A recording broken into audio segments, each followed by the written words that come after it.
ओम नमो आयर्याडं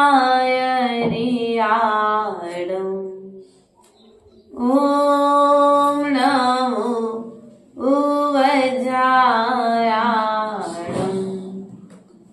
ओम नमो लोये सवसावडं तीने भुवन में सार वीतराग विज्ञानिता शिव स्वरूप शिविकार नमः त्रियोग संहार के। बोले अनंतानंत सिद्ध परमेष्ठी भगवान की जय। देवादिदेव आदिनाथ भगवान की जय। देवादिदेव मूलाय चैतन्य चमत्कारी चिंतामणि पार्श्वनाथ भगवान की जय। वर्धमान शासनायक वर्धमान स्वामी की जय। आचार्य भगवंत कुंद कुंद विराग सागर जी विशुद्ध सागर जी मम दीक्षा शिक्षा दादेश्वर विभव सागर जी महाराज की जय। द्वादशांग जिनवाणी माता की जय। सिद्धेश्वरी माता जी की जय। प्रिय बंधुओं, अपना विषय चल रहा है छेढ़ाला ग्रंथराज। छेढ़ाला ग्रंथराज के अंतर्गत आचार्य भगवंत कुंद कुंद स्वामी के ग्रंथ को आधार बना करके पंडित दौलत राम जी ने यह छेढ़ाला ग्रंथ लिखा। और ये छेढ़ाला ग्रंथ में आज मनुष्य गति की दुर्लभता का बोध आचार्य भगवान पंडित दौलत राम जी यहाँ पर करा रहे हैं। अर्थात यह पूरी छेढ़ाला की महत्वपूर्ण गाथा है। यदि व्यक्ति मात्र इस ढाल की इस 14वें नंबर की कारिका का चिंतन करे तो वैराग्य मार्ग पर बढ़ जाए। लेकिन इस ढाल को हमने पढ़ा है, सुना है, लेकिन अपने जीवन की रक्षा के लिए सुरक्षा कवच नहीं बनाया आज तक, बल्कि ये पापों से बचने के लिए सुरक्षा कवच की तरह है। क्योंकि हमारे आत्मा का ज्ञान कराने वाली है। हमको याद है कि आचार्य गुरुदेव सुनाया करते थे, जब आचार्य भगवंत मोरारजी विश्वविद्यालय में अध्ययन रखते और आचार्य भगवंत विराग सागर जी के संगस्त 2 महाराज जी का वहां पर चातुर्मास हुआ और चातुर्मास के मध्य में महाराज जी ने छेढ़ाला पढ़ाई प्रवचन में ली और आचार्य भगवंत अपने रूम से निकल करके मंदिर में पूजा करने जा रहे थे। लेकिन उनने सुना, बालपने में ज्ञान न लहो तरुणी समय तरुण रत रहो अर्ध मृतक सम बूढ़ा बनो कैसे रूप लखे आपनो। इस गाथा को सुनो और गाथा को सुनकर उन्हें वैराग हो गया और आज पंचम काल में पंचम गति की तैयारी कर रहे आचार्य परमेष्ठी के पद पर विराजमान हो गए। तो कई जीव इस गाथा को सुनकर के मोक्ष मार्ग की यात्रा प्रारंभ कर रहे हैं। कई जीव इस गाथा का चिंतन करके संसार के दुखों से बचने के लिए पापों से भयभीत होकर के दूर हो रहे हैं। लेकिन कई जीव ऐसे हैं जो सुन तो रहे हैं लेकिन आचरण जब नहीं कर रहे हैं तो फिर पाप से दुख से बचने का भी उपाय उनके पास में। अर्थात ये गाथा हमसे कह रही है कि बालपने में ज्ञान न लहो। अर्थात जब आप बालक थे तो बालक अवस्था में आपको ज्ञान नहीं था धर्म का, आप मोक्ष मार्ग पर नहीं बढ़ पाए, भगवान की पूजन आदि नहीं कर पाए, भगवान की महिमा का ज्ञान नहीं था, शास्त्र की महिमा का ज्ञान नहीं था, गुरु की महिमा का ज्ञान नहीं था। चलो कोई बात नहीं, बालक अवस्था आपकी निकल गई। तरुणी समय तरुणरत रहो। लेकिन जैसे ही युवा अवस्था आई, एक सुंदर सी पत्नी तुम्हारे लिए मिल गई, अब क्या किया आपने? विषय भोगों में अपना जीवन व्यतीत। तरुण समय युवावस्था आपके बीच में आई तो अब विषय भोगों की इच्छाएं उत्पन्न हो गई। अब पैसा कमाने की जिम्मेदारियां, व्यापार करने की जिम्मेदारी आपके ऊपर में है, लेकिन धर्म करने की जिम्मेदारी कब आएगी? आचार्य भगवान कहते हो युवा अवस्था भी तुमने निकाल दी, अब जो वृद्ध अवस्था है वह वृद्ध अवस्था भी कैसी है? अधमरे व्यक्ति की तरह। किसकी तरह है संदीप भैया? अधमरा व्यक्ति, ना तो पूर्ण रूप से जिंदा है और ना पूर्ण रूप से वो अभी मरा है। कितने भैया अब तो हम अधमरे से हो गए, कब तक करत रहेंगे? करत करत पूरा शरीर ढीलो पड़ गो, अब तो हाथ पांव चलत नहीं है, चलने के लिए भी लकड़ी का सहारा लेना पड़ रहा है। प्रिय बंधुओं, तो धर्म करने की सच्ची उम्र कौन सी है? या तो बालक अवस्था, यौवस्था की वृद्ध अवस्था? कौन सी अवस्था में धर्म किया जाए? तो आचार्य भगवान कहते हैं 8 वर्ष अंतर मुहूर्त में जीव दीक्षा का पात्र है। कितनी उम्र? 8 वर्ष अंतर मुहूर्त में यह जीव जैनेश्वरी दीक्षा लेकर के मोक्ष मार्ग की यात्रा प्रारंभ कर सकता है। अब छू तो 15 साल की हो गई, डबल हो गई है ना? तो हमें विचार करना है कि जब हमारे आगम में आया है कि 8 वर्ष अंतर मुहूर्त में के बाद जीव दीक्षा ले सकता है, केवल ज्ञान का पात्र हो सकता है, अर्थात केवल ज्ञान को प्राप्त करके वह सिद्धालय में जाकर के विराजमान हो सकता है। और हमने अपना जीवन युवावस्था निकाल दी, बाल्यावस्था भी निकाल दी, युवावस्था निकाल दी, पत्नी की सेवा में, पुत्र की सेवा में, परिवार की सेवा में। अब वृद्ध अवस्था हमारे पास जो बची खुची जिंदगी बची है उसे कहाँ निकालना है? धर्म में निकालना है कि धर्म में निकालना है? निर्णय आपके हाथ में है। अभी भी कुछ नहीं बिगड़ा है, अभी भी आप हारी हुई बाजी को जीत सकते हो। क्यों भैया? लेकिन उत्साह भीतर में होना चाहिए। यदि भीतर में उत्साह नहीं है प्रांजल भैया, है ना, भीतर में यदि उत्साह नहीं है तो फिर तुम जीती हुई बाजी भी हार जाओगे। और यदि भीतर में उत्साह है तो व्यक्ति हारी हुई बाजी, दोनों पैर से चलने वाला व्यक्ति रेस हार जाता। और कई बार हमने ऐसा देखा है कि एक पैर से चलने वाला व्यक्ति रेस जीत जाया करता है। इसलिए पुरुषार्थ करो, ये मत सोचो कि अब हम धर्म कब करेंगे, अब तो हमारा शरीर साथ नहीं देता। देखो एक श्रावक श्रेष्ठी जिन्होंने 8 दिन पूर्व दीक्षा ली और 8वें दिन उनकी समाधि हो गई। उसके पहले उनका रिजल्ट ऐसा था कि बहुत व्यसनी थे, नाना तरह के कुकर्म करते थे, लेकिन गुरु के शरण में आए और दीक्षा लेकर के उन्हें अपना समाधि मरण पूर्वक मरण करके अपना जीवन संभाल लिया। एक जीव ऐसा भी आया जिसने जीवन भर पुण्य किया और अंत समय में कि चलो बेटे की, बच्चे की, सबकी हमने जिम्मेदारी निभा ली, अब मुझे अपनी जिम्मेदारी निभाना है। तो लगातार 36 दिन गुरु चरणों में रहकर उसने समाधि करके मुनि दीक्षा लेकर के अपना जीवन समाप्त कर लिया।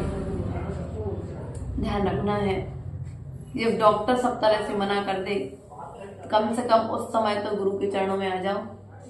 लेकिन उस समय भी हम क्या कहते हैं, हमें अस्पताल ले चलो, अभी तो हमें और जी। तो धर्म का समय कब है? कमाने के लिए समय है, धर्म के लिए समय कब है? ऐसा कौन सा समय आएगा जिस दिन आप व्रती बनोगे, जिस दिन आप त्यागी बनोगे? क्योंकि जो भूल हम अनादि काल से करते आए हैं, उस भूल को सुधारने का अवसर हमें आज मिला है। लेकिन फिर भी हम उस भूल को नहीं सुधारेंगे तो हमारे बराबर मूर्ख है क्या? तुम्हारे हाथ में आया हुआ रत्न तुम अपने हाथ से पानी में फेंक रहे हो। एक व्यक्ति समुद्र के किनारे बैठा था, एक तरफ रत्नों का ढेर था और एक तरफ कांच का ढेर था, लेकिन उसे रत्नों की पहचान नहीं थी। संजय सर, उस व्यक्ति को रत्न की पहचान नहीं थी, तो उसका मन नहीं लग रहा था, वो टेंशन में था। तो उसने वहां बैठे बैठे पत्थर कांच समझ करके जितने रत्न रखे थे एक एक करके पूरे रत्न समुद्र में। और जैसे उसके पिताजी आए कि बेटा यहाँ रत्न का ढेर लगा था, कहाँ है? यह रत्न का ढेर था, ये तो कांच के टुकड़े हैं। अच्छा, कांच के टुकड़े हैं करके उसने, बेटा कांच के टुकड़े नहीं थे, वो रत्न का ढेर था जो तुमने फेंक दिया है। बस उस व्यक्ति की तरह हमारी स्थिति है कि हम अपने समय को व्यापार में और पैसे कमाने में तो लगा रहे हैं, लेकिन धर्म में धनु भैया कितना लगा रहे हैं, इसका निर्णय हमको स्वयं करना पड़ेगा। क्योंकि कॉपी हमारे पास में है, हमें अपनी कॉपी स्वयं चेक करना है। इसके गवाह मात्र हमें और कोई दूसरा। हम अपने प्रति कितने ईमानदार हैं। मुझे मेरे लिए जीवन जीना प्रारंभ करना है, पर के लिए तो मैंने आज से लेकर के बचपन से लेकर के 55 तक बहुत कर दिया। प्रिय बंधुओं, धर्म करने के लिए मात्र अभी भी जाग जाओ, मौका है। जैसे कहते ना, प्रेम करने की कोई उम्र नहीं होती, उसी प्रकार से धर्म करने की कोई उम्र नहीं है। जब जाओ तब तुम लोग धर्म करना प्रारंभ कर दो। जब चाह देखो तुम लोग का पुण्य का उदय देखो, पिछले साल तुम्हारी स्थिति क्या थी और इस साल तुम्हारी स्थिति परिवर्तन, तो परिणामों में परिवर्तन आया, व्यापार में परिवर्तन आया कि नहीं आया? व्यापार में परिवर्तन आया होगा, निश्चित आया होगा, क्योंकि भगवान की भक्ति कर रहे हो। धोती दुपट्टा पहन करके आने में आपको शर्म लगती थी, और आज आप सुबह से उठते पहले नंबर धोती दुपट्टा पहन के भगवान का अभिषेक करने आते हो। ये परिवर्तन तो है ही परिणामों में। और हम तो कहते आज जो परिवर्तन आया है वो परिवर्तन निश्चित ही आपको, आज आप भगवान का मंदिर बना रहे हो दिन रात मेहनत करके। ध्यान रखना, ये जो तुम परिश्रम कर रहे हो, इस परिश्रम का फल निरर्थक नहीं जाएगा। आज तुम भगवान को वेदी पर बैठा रहे हो, कल तुम्हारे लिए वहां पर बनी बनी रत्नों की वेदियां मिलेगी। यहाँ तुम पाषाण की प्रतिमा विराजमान कर रहे हो, कल वहां पर तुम्हें रत्नों के बने बने बड़े बड़े 500 धनुष की प्रतिमाओं के दर्शन करने का सौभाग्य मिलेगा। नंदी से जाओगे, पंचमेरु जाओगे, ऐसा फल ग्रंथों में बताया है। जो भगवान की प्रतिमाओं को विराजमान करता है, जो जिनालय को बनाता है, वह जीव निश्चित ही भव्य होता है। उस भव्यता के बल पर वह सिद्ध अवस्था को प्राप्त करता है। इसलिए प्रयास और पुरुषार्थ करो, अपने समय को अपने समय का सदुपयोग। अभी हमारे पास में मात्र कितने महीने, 2 महीने बाद हमारे नगर में पंच कल्याण है कि नहीं है? इतना पुण्य जगाओ कि हे भगवान, हम आपका मंदिर तो बना रहे, प्रतिमा तो विराजमान कर रहे, क्या हम अपने हाथ में भगवान को नहीं उठा पाएंगे? है भैया, ऐसा सौभाग्य जगाओ कि उस मंच पर कोई दूसरा ना आकर के हम स्वयं इंद्र बन करके बैठे। ध्यान रखना, तुम्हारे नगर में है अयोध्या नगरी, तुम्हारे नगर को अयोध्या नगरी बनेगी। भगवान का पंच कल्याण होगा। है, अपने घर को उस तरह से सजाओ जिस तरह से बेटी और बेटे के विवाह के समय सजाते हो। सजाते कि नहीं सजाते? रंगोली डालते कि नहीं डालते? लाइट डालते कि नहीं डालते? लेकिन भगवान का मंदिर है, सो कर रहे कि नहीं कर रहे? भीतर में तैयारी क्या चल रही है? एक उत्साह और उमंग होना चाहिए है आप लोग के अंदर, लेकिन फिर भी और उत्साह आने की जरूरत। हारो मत, थको मत, बस 2 महीने और हैं। 1 साल से जो मेहनत करो उसके शेष कितने बचे हैं? 2 महीने। अब तुम चाहे सोने में लगा दो, चाहे तुम मेहनत करने में लगा दो, भगवान तुमसे ज्यादा नहीं चाह रहे। जब तुम उस जिनालय में खड़े होगे ना जाकर के, तो तुम्हें लगेगा यार मैंने जीवन भर में कुछ एक काम तो अच्छा। अभी कल हमने देखा है एक सागर में किसी संतोष घड़ी वालों ने एक बहुत बड़ा मंदिर बनाया, करोड़पति व्यक्ति है, उसको हमें किसी ने कल दिखाया फोन करके, वहां से बहुत प्यारा मंदिर बनाया। व्यक्ति सोचता है, ऐसे ऐसे वजनदार व्यक्ति भी है कि एक व्यक्ति अकेले अपनी डंपर मंदिर बना सकता है। और हम तो कहते हैं यदि भैंस देवी वाले उत्साहित हो जाए तो उनने करोड़ों का मंदिर बनाया है, हम भी अपने करोड़ों से कम मंदिर अपना नहीं बन रहा है। पुरुषार्थ किसका है? तुम्हारा है कि नहीं है?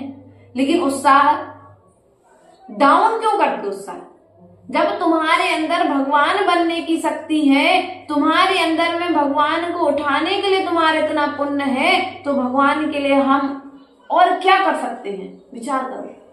घर में जब बच्चे की शादी होती तो क्या सोचते, और अच्छा कैसे किया जाए कार्यक्रम, और लोगों को कैसे जोड़ा जाए, अपने अपने रिश्तेदारों को खबर दो, भैया हमारे इतनी तारीख से कार्यक्रम है, आपको आना है। पहले से एक भूमिका ऐसी बनाओ कि गांव से जुड़े हुए सभी लोग अपने स्थान पर आ जाए। क्योंकि यदि अपने 4 भाई एक साथ बैठ करके जब खाते हैं तो अपन को भी, क्यों बाबा जी, अच्छा लगता है। आपके 3 बेटे हैं जी, और 3 बेटे जब एक साथ बैठते, तीनों बहू एक साथ बैठते और आप एक साथ, कैसा लगता है आपको? अच्छा लगता ना। तो उसी प्रकार से हमारे समाज और हमारे क्षेत्र के लोग जब एक स्थान पर, एक मंच पर रहेंगे तो हमें भी अच्छा, हमारी जिलवाड़ी माँ को अच्छा लगेगा कि नहीं लगेगा? कि चलो कम से कम भैंस देवी में जहां पर 0 था, आज 0 से 100 होने वाला है। लोग कल्पना भी नहीं कर रहे कि जब कहते ना हम लोग कि भैंस देवी जा रहे हैं, भैंस देवी में क्या मिलो माता जी आप? हमने आगे देखो भैंस देवी में क्या मिला है, जो कहीं नहीं मिला वो भैंस देवी में मिल रहा है। भैंस देवी वाले अपना समझ करके संघ की सेवा कर रहे, भगवान की सेवा में लगे हैं दिन रात। देखो तुमने भगवान के कलश अभिषेक का नियम लिया कि भैया कुएं के पानी से ही अभिषेक करेंगे भगवान का, उसका फल क्या हुआ? तुम्हारे दरवाजे पर बाहर का कोई व्यक्ति आया और तत्काल अपने राशि, कहीं ना कहीं पुण्य तो तुम्हें नहीं जाना पड़ा, तुम्हारे दरवाजे पर बैठे बैठे तुम्हारे दरवाजे पर लोग देने के लिए पुण्य बढ़ रहा है ना, तो संपत्ति अपने आप। वरना आज ये स्थिति ये है कि सगे भाई को भाई अपना धन देना नहीं चाह रहा, और तुम्हारे मंदिर के निमित्त से ऐसा कहते हैं जीवन काल में ये एक जिनालय, क्या चावल बराबर जिनालय और राई के दाने बराबर प्रतिमा। ध्यान रखना ये आगम प्रमाण है। अगर जीवन काल में कुछ करना है तो ये कुछ काम करके जाना। एक चावल दाने बराबर मंदिर और राई के दाने बराबर प्रतिमा बना करके अपनी संपत्ति का सदुपयोग करना, पहला काम। दूसरा काम, जीवन काल में यदि मंदिर नहीं बना सकते, प्रतिमा नहीं रख सकते, तो कम से कम इतना काम करके जाना कि तुम जब जहां कहीं पर पंचकल्याणक हो तो 100 धर्मेंद्र बन जाना। अगर 100 धर्मेंद्र भी नहीं बन सकते तो तीर्थंकर भगवान के माता पिता बन जाना, और माता पिता भी नहीं बन सकते तो कम से कम अपने जीवन काल में एक सिद्ध चक्र विधान जरूर कराना। ऐसा आगम प्रमाण, क्योंकि विधानों का राजा कौन है? सिद्ध चक्र विधान। सिद्ध चक्र विधान का फल देखो, एक ही किया था अपन ने, आपके उमेश भैया और ये हमारे मोदी जी और दूसरे भागवत कर दी, तीनों ने मिलकर के भूमिका बनाई थी। उन्होंने कहा हमें करना, उन्होंने कहा हमें करना, हमें करना, हमने तीनों को बैठाया और व्यवस्था बनी और तत्काल अपना विधान, और एक विधान का प्रतिफल ये हुआ कि उस विधान के फल से आज भगवान के लिए नया स्थान, जहां मंदिर पर बन नहीं रहे थे, और आज इतना बड़ा स्थान हो गया कि 200 आदमी एक साथ बैठ जाए। किसका फल है? पुण्य का ही फल तो है ना। अपने पास कुछ नहीं था, लेकिन आज कमी है। कमी है क्या? कमी बिल्कुल भी नहीं आ रही है। क्यों? हम पुरुषार्थ सच्चे मन से कर रहे हैं। आपके सच्चे मन से किए गए पुरुषार्थ का फल है। इसलिए हम आज भी आपसे यही कहेंगे कि मात्र आपके हाथ में 2 महीने हैं, 2 महीने देना है। 2 महीने के बाद हम आपसे 4 अप्रैल के बाद एक भी दिन नहीं मांगेंगे तो हमारे पास आओ, बिल्कुल भी नहीं आना हम तो कहते। लेकिन 2 महीने जो आपके बीच में बचे हुए हैं उसमें आप अपने भगवान की तैयारी, भगवान आना, बनना, प्रतिमाएं, वीडियो आई देखना। आप जयपुर में प्रतिमाएं बन रही हैं, आप लोग देख रहे हैं वीडियो, हमने तो नहीं देखी, लेकिन हमको ऐसी जानकारी मिली है। प्रतिमाओं का परिकर होना चालू हो गया। आप लोग एक हलचल करो, बैठ करके एक मीटिंग करो कि भैया अब क्या करना है, अब क्या करना है। रोज शाम को एक मीटिंग होना चाहिए।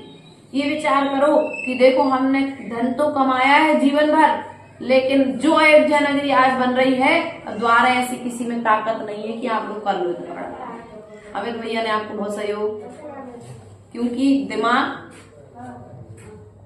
देना और दिमाग के माध्यम से व्यवस्था करना बहुत कठिन है।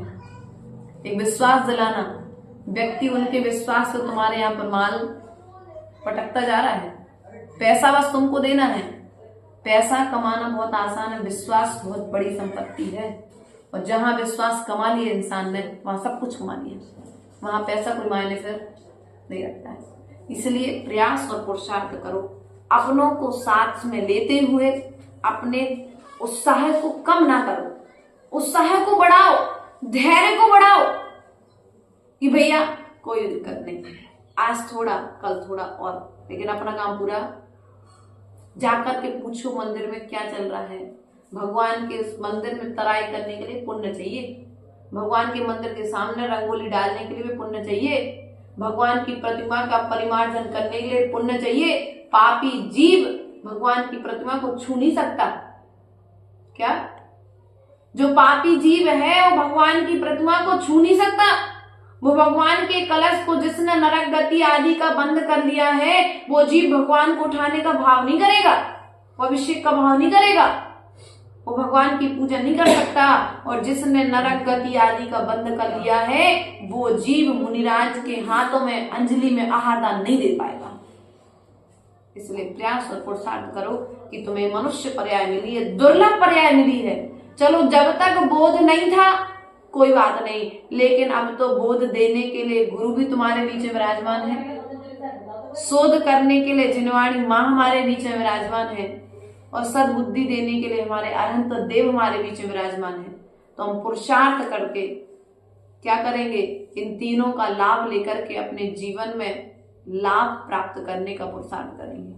हमने ये मान करके रखा है दीवार पर लाभ लिख दो तो लाभ हो जाएगा, दीवार पर शुभ लिख दो तो शुभ हो जाएगा। क्या होगा ऐसा? पुरुषार्थ, बिना पुरुषार्थ के कार्य की सिद्धि नहीं होगी। वो छोटी सी बच्ची आज ऐसा कहते हैं, रास्ते में चलते यदि दिगंबर दो साधु मिल जाए तो मंगल हो गया जीवन का। यदि कोई कुमारी कन्या बाल ब्रह्मचारी दिख जाए तो समझ लेना तुम्हारा दिन मंगल हो गया। बैलों का जोड़ा दिख जाए तो तुम्हारा दिन मंगल हो गया। भरा हुआ कलश मिल जाए तो तुम्हारा दिन मंगल। कोई गाय अपने बच्चे को दूध पिलाते हुए मिल जाए तो दिन मंगल। ऐसा पर मंगल मानते कि नहीं मानते हैं? और यदि कोई खुले बाल वाली स्त्री मिल जाए तो समझ लेना तुम्हारे जीवन का अमंगल हो गया। जो महिलाएं बाल खोल खोल के आती ना जाती हैं हर कार्यक्रम में, सबसे पहले अमंगल का प्रतीक तो तुम्हारे खुले बाल हैं। इसलिए पुरुषार्थ करो, अमंगल करने से रोको, अमंगल से बचाओ। भैया अमंगल नहीं करना है, मंगल करना है हमें अपने जीवन में। और मंगल करना है तो मंगल के कारण क्या क्या है, मंगल कैसे होगा? अमंगल का त्याग करोगे तो मंगल अपने आप। हमने कहा था ना कि बर्तन को भीतर से मांजने की जरूरत है, बाहर से तो हमारा बर्तन साफ। हमारे भीतर से परिणाम एक से नहीं हो रहे हैं। जैसे परिणाम भगवान के थे वैसे ही परिणाम तो हमें करना है, अलग से कुछ करना क्या है? क्रोध मान माया लोभ का ही तो त्याग करना है। जो कसाय हम अनादि काल से करते आ रहे हैं, उस कसाय का त्याग ही तो करना है। बोध के लिए शोध की जरूरत है भैया, बोध के लिए शोध की जरूरत है। और जब तक शोध नहीं होगा तब तक बोध भी, अर्थात तुम्हें तुम्हारी गलती का बोध होना अनिवार्य है। और जब गलती का बोध होगा तो शोधन करके कोई भी निकाल करके बाहर, और हम तो बता सकते भैया आप ऐसी गलती कर रहे हो, सुधारना किसको पड़ेगा? हम बाहर से प्रेरणा दे सकते कि भैया मनुष्य पर्याय मिली है, धन्य हो कि तुम्हें भगवान छूने मिल रहे हैं। भैया धन्य हो कि तुम्हारा स्वस्थ शरीर है तो तुम्हें भगवान उठाने का सौभाग्य मिल रहा है। वरना ऐसे जीव भी हैं जिनको शरीर में कोई ऐसे रोग हो गए जो भगवान को छू नहीं पा रहे। जीवन भर उन्होंने भगवान को छुआ, लेकिन अंतिम समय में कोई पाप कर्म पूर्व जन्म का है तो वे भगवान को उठा नहीं पा रहे। शरीर में कोई ऐसा रोग हुआ जिसके कारण वे मुनिराज को आहार नहीं दे पा रहे। लेकिन आज स्थिति क्या है? हमारे पास सब कुछ, शरीर अच्छा है, शरीर अच्छा मिला है, लेकिन उसका उपयोग शादी पार्टियों में तो हम समय से पहुंच जाते, लेकिन मंदिर 7:30 का समय तो कितने बजे आ पाते हैं? 8 बजे 8:30 बजे भगवान कौन भग रहा है, भगवान तो अपने घर के हैं। नहीं, ब्रह्म मुहूर्त में अभिषेक होना चाहिए। क्या?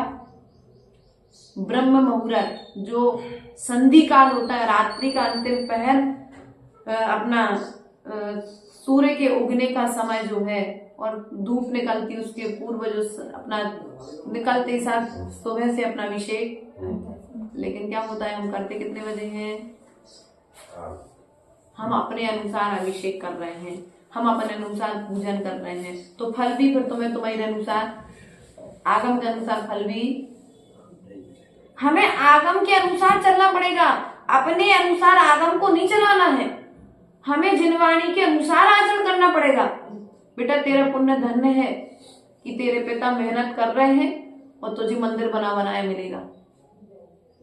ध्यान रखना, तेरा ही वो पुण्य का उदय है। पता नहीं किस जीव के पुण्य के उदय से तुम इतनी मेहनत करके मंदिर बना रहे हो। बना रहे कि नहीं बना रहे? तुम्हारा भी पुण्य का उदय है। इसलिए पुरुषार्थ करो कि मंदिर में जाकर के बैठो। बैठना है, कुछ नहीं करना। धनु भैया कुछ नहीं चाहिए आपसे, धन नहीं चाहिए, तुम्हारा मन चाहिए बस। और मन मिल जाए तो सब कुछ मिल गया भैया। मन मिल जाए तो सब कुछ मिल गया, और मन नहीं मिला तो सब कुछ होते हुए भी कुछ नहीं मिला फिर। इसलिए मन मिलाने का पुरुषार्थ करो। हम सब एक थे, एक हैं और एक रहेंगे। ना हमारी समाज कभी टूटी थी, न टूटी है, न कभी टूटेगी, क्योंकि बड़ों का आशीर्वाद ही तो है जो फलीभूत हुआ है। यदि बड़े तुम्हें इतना ज्ञान नहीं देते तो तुम मंदिर भी नहीं बना पाते।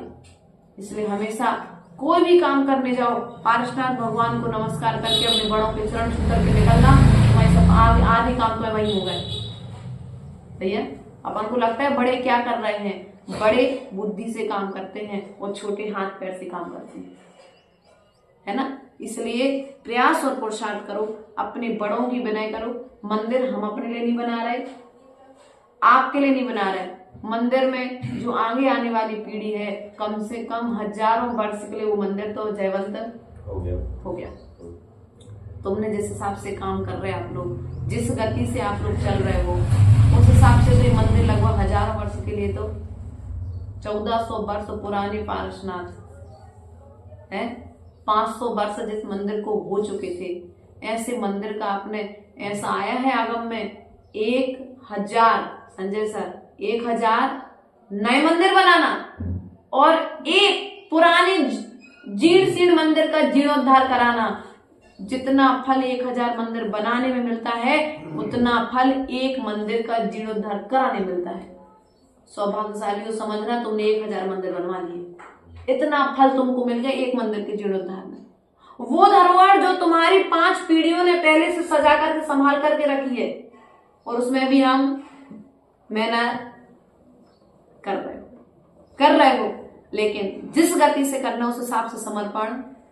ये समझ लो तुम्हारे घर पर सच, मतलब तुम्हारे मन गांव में सच में भगवान आदिनाथ का समूषण आने वाला है, तो क्या तैयारियां करोगे आप?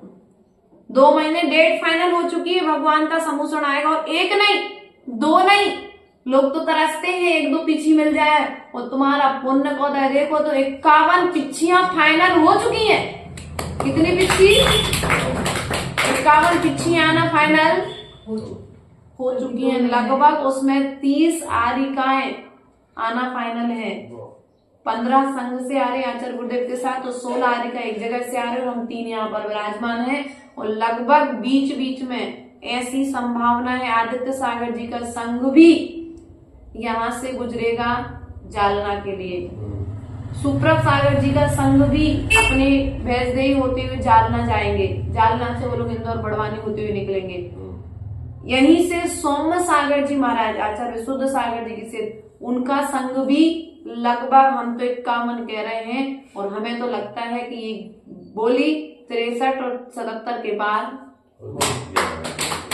अब जब साधु आना है तो साधु के हिसाब से हमारा पुण्योदय आ रहा है। व्यक्ति तरसता है 108 साधु हम मिल जाए, जैसा तीर्थ क्षेत्र पे होता है, तीर्थ क्षेत्रों पर सम्मेलन हो पाते हैं। तुम्हारा कम से कम देखो, लोगों में एक पहल है, जहां जहां भी तुम गए तो लोग भेज दी रास्ता है, चलो 50 किलोमीटर तो पढ़ने हम अंदर देख के आ जाते, कैसा मंदिर।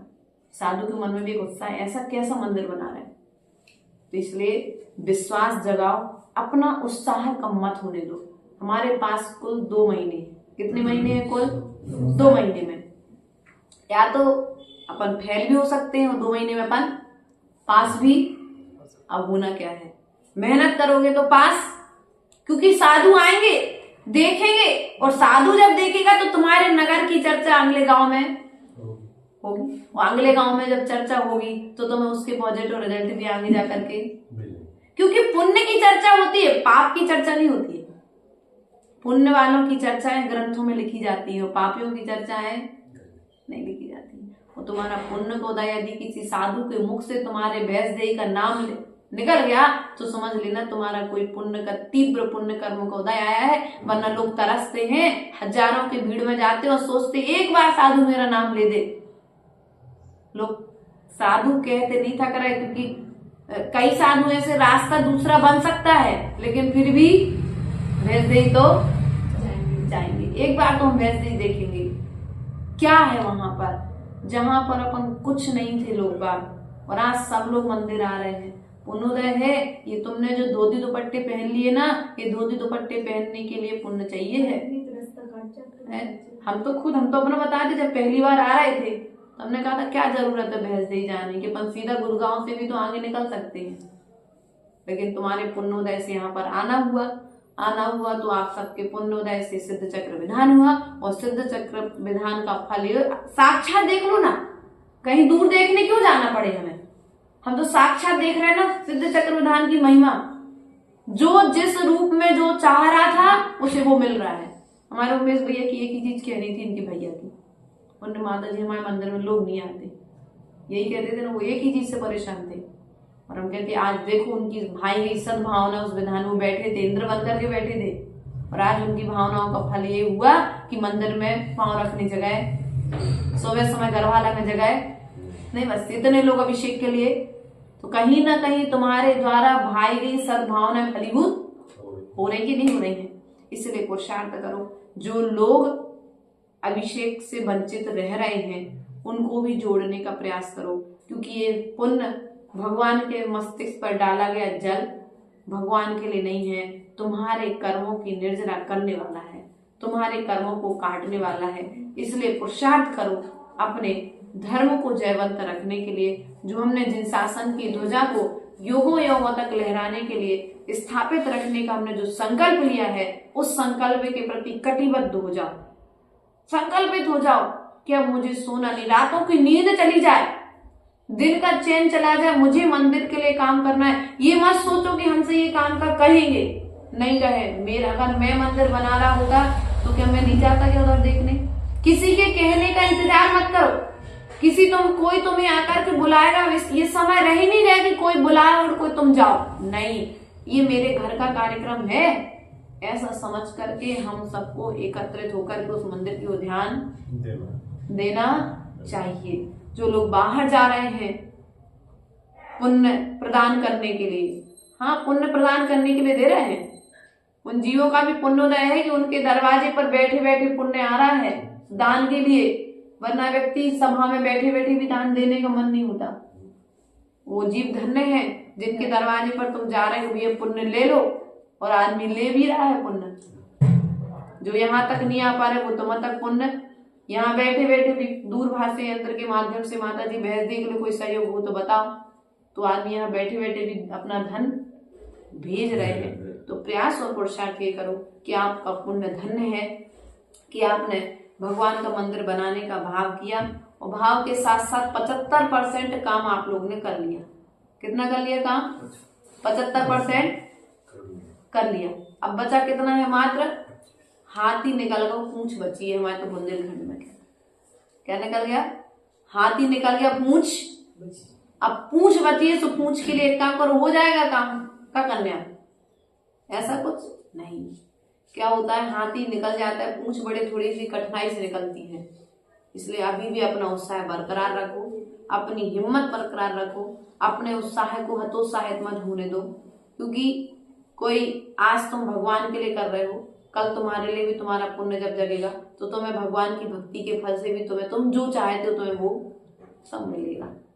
देख रहे हैं ना, कि जब जो मूल नायक पहले थे मोदी जी, जो पहले मूल नायक रहे सफेद पारसनाथ, उनको तुम स्थान दोगे, उससे समाज में परिवर्तन तो है, भावनाओं में परिवर्तन तो है, नई पीढ़ी में परिवर्तन तो है।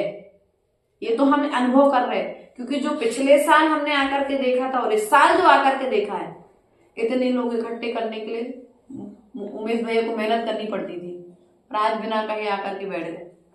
कहीं ना कहीं तो परिवर्तन आया है कि नहीं आया है। इसलिए प्रयास और पुरुषार्थ करो कि अपने उत्साह को बरकरार रखो, जिनवाणी माँ की आराधना करो, मात्र 2 महीने भगवान की सेवा करनी है, ऐसा विचार करके तुम अपने पुरुषार्थ को फलीभूत करते हुए इस जिन शासन की ध्वजा को घर घर तक लहरा करके जिन शासन को जयवंत रखने का प्रयास करेंगे। इन्हीं भावनाओं के साथ बोले परम पूज्य आचार्य गुरुदेव विभव सागर जी महाराज जी की जय।